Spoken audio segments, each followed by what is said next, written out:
Oh, it's me, Faye. How's everybody doing? Listen, everybody's got their opinion on this situation with Renee Nicole Good, the young lady that was murdered in Minneapolis. And I'm going to start off by, I think most people know I'm a retired police sergeant. Uh, I worked major city policing, so I don't want nobody to say, well, she worked in little Mickey Mouse town. No, I worked major city policing in a very high crime, they called it high crime, we called it everyday area. So, and I was there for 20, what, 22, 23 years. And, I retired as a sergeant, so that meant I supervised people. So let me begin by saying this. The one way to tell if there's even an inkling that something that police did that might be right, the news media and everybody is able to find that one police person who will come on and say, well, this and that, and they might kind of indicate that it's questionable. In this case, they have not found that one because taking it from experience, I will tell you that from the moment that ICE officer pulled up in the pickup truck until the moment that they shot and killed her, and then the officer had, knowing that he had a cell phone that was live, said, called her at effing B, because I'm not going to say it, they were wrong. Let me begin by saying this. There is a difference in policing and what ICE is doing. ICE is not policing. Let me say this. Policing is one of the most difficult jobs you can ask any human being to do because you never know what you're walking into. You never know the complete facts of the situation. And you're expected to make a decision. You're expected to make a correct decision with little information in a split second. In fact, when the truth is told, police officers, law enforcement, are the only people that are authorized to pull a weapon and use deadly force without being given an order to do so. So it requires a lot of common sense. It requires a lot of training. And I can tell you that I can look at the way that ICE conducts itself and say they were given a speed course in policing. They were not taught how to deal with the public. And one of the things when it was first suggested that you put the National Guard or ICE or all of these other non police agencies on the street was that they, in the military, they don't know how to police a civilian population. There is a difference in policing a civilian population and policing a military population. Even the military police have different rules of engagement than those of us who police civilian populations. Civilian populations are difficult to police because there is such a broad range of how you have to handle things. Uh, I could go one day from handling somebody that was stark raving out their mind, bat poop crazy, and then 40 minutes later be looking for a missing kid. I was, on one occasion, I was about 20 minutes from getting off from work when a help call came up that took me completely to the other side of the city where a man had murdered, I think it was 11 people, and we were out looking for him when 20 minutes earlier, I had been talking to a group of recruits and sending them, they were helping me do some stuff around the precinct. I was sending them back to the academy. So policing is nothing like you see on TV. I want to make it clear. It is nothing like you have seen on TV. The closest thing to real policing, I would have to say, is Will Trent. And I know you're going to think I'm joking. The closest thing to policing is Will Trent, a little bit of Barney Miller, a lot of Car 54, Where Are You, and some homicide, Hill Street Blues. Because it is that complex. And then plus you're dealing with multiple personalities inside the department and officers and with different personalities. It's just difficult. And then you have to deal with the public, you know. So let me just break down what I saw from this ICE situation. From the moment that the officer got out of the pickup truck, he was 100% wrong. The manner in which he approached her car is one of the most deadly ways to approach a car, to walk up to that car in that position. He put him, I don't know who trained it, but you will never see a law enforcement officer approach a car that way, nor will you see them reach and try to pull the door that way, from that position. And I want you to think about how exposed he was. Then you have another officer that comes up that's walking around with now this woman is supposed to be dangerous. They're supposed to be in fear of their safety, but he's walking around with a video camera videotaping. He then goes to the back of the car and engages, the SUV, and engages another woman in an argument. And then he walks around the car. Now, any police officer, law enforcement officer, any person, law enforcement officer that works the street will tell you, you never step in front of a car. Never. Because that car can roll. The person can take their foot off. If they don't have it in park, they can take their foot off the brake and it can roll forward. You don't walk across the front of a car because it puts you in harm's way. Now I'm going to get very personal here. About 30 years ago. I'm sorry. Because, time flies. About 30 years ago, 33 years ago, something like that, I lost one of my favorite officers because they stopped a car and one officer went up to the car the right way. And he went to where he was supposed to be to get a driver's license. Because the windows were heavily tinted, the other officer could not see in the vehicle, so he had to step to kind of the front side of the car. The perpetrator turned like this to shoot. The officer was approaching the car, but the officer wasn't in range for him to kill him, so he turned around and fired one shot through the window. And it hit my officer between the eyes and killed him right then and there.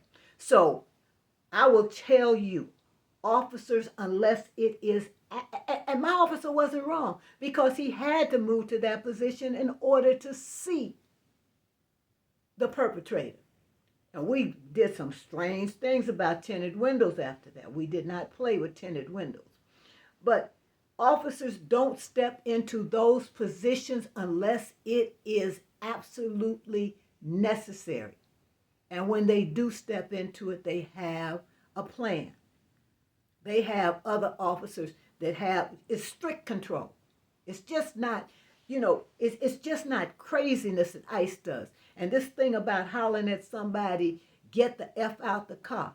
When did that become a verbal command to get somebody out of a car? That woman had not said one word to him. She could have been a nun for all you know. And he walks up with that kind of attitude and tugs on the door, which is locked. And if you notice, he didn't even appear to try to reach into the car to unlock the door. He was like standing there like, what do I do now? So now you got the second officer. He's come around the car. Okay? He comes around the car. The woman, she said to him, if you listen to the tape, she says, I'm not mad at you, or something to that effect. At no time was that woman hostile. At no time. But yet and still, you got ICE running around, everybody screaming orders, when only one person should be talking. Only one person should be talking to a perpetrator or a potential perpetrator or to anybody. One saying, get out the car, the other one saying, go for it, whatever. Then the worst thing that happened is that you have Kristen Nome, Miss Dress Up Barbie, and she really don't even know how to dress like Barbie, but anyway, Miss Dress Up Barbie, she gets out there, her and the current occupant of the Oval Office, and makes statements that ain't even supported by the tape, videotape. It's like they keep forgetting that everybody in America has a video camera. Everybody in America is a reporter because they have a camera. Now, I'm going to tell you how I feel about this, and a lot of you may disagree. When I was in the academy back in, as I like to say, back in the days of the dinosaur, I had a training officer to sit us down and to tell us this. Truthfulness is the only offense for which there does not have to be any progressive discipline. You can be fired immediately for truthfulness. And the reason that that rule exists is because, as he explained to us, once a department loses its credibility, once it loses its integrity with the public, it is downhill from there. And ICE has lost all. It's not this incident, it is other incidents that they have done. ICE, I saw one video where ICE agent pulled out an automatic weapon, raised it up to shoulder length, and pointed it at some people that were peacefully demonstrating. Now, I will tell you, I have worked demonstrations. I worked riots, all out riots where we were ducking and dodging rocks and everything else. But I have never in my entire police career and after seen a group of officers who are supposed to be trained conduct themselves in the way that they conducted themselves. And then to not even have enough sense to use the standard thing of no comment. You see, most police departments, when stuff like this jumps off, police say, we're investigating, we'll get back to you. And this one, everybody's saying the woman is a terrorist. She's a domestic terrorist. Well, no, she was not a domestic terrorist. It appears the only domestic terrorists there were ICE. And what really, if you say, oh, you seem like you're so upset about this, let me tell you why I'm upset about this. Because it took until about 1980. Now, I'm in Atlanta, so it took until about 1985, 83, 85, to really get the public to trust the police. I'm serious. Because black folks didn't trust the police. We just did not trust them. And then as more and more policing went towards community relations, people began to understand the complexities of being the police, okay? Now you got the current occupant of the Oval Office, Coup, and whatever his name is in charge of Homeland Security, and you got Miss Barbie out there. They have destroyed every bit of credibility that policing had. They have set policing and community relations back for it'll probably take at least another good 5 to 10 years to get it back unless there is something radically done about it.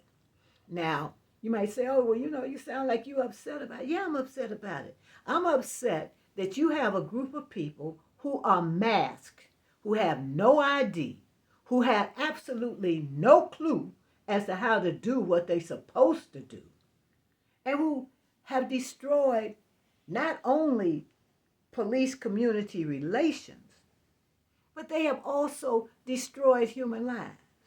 And to show you how stupid they are, when they were in LA, they were all standing around at one point. This was a big video, laughing and talking and everything.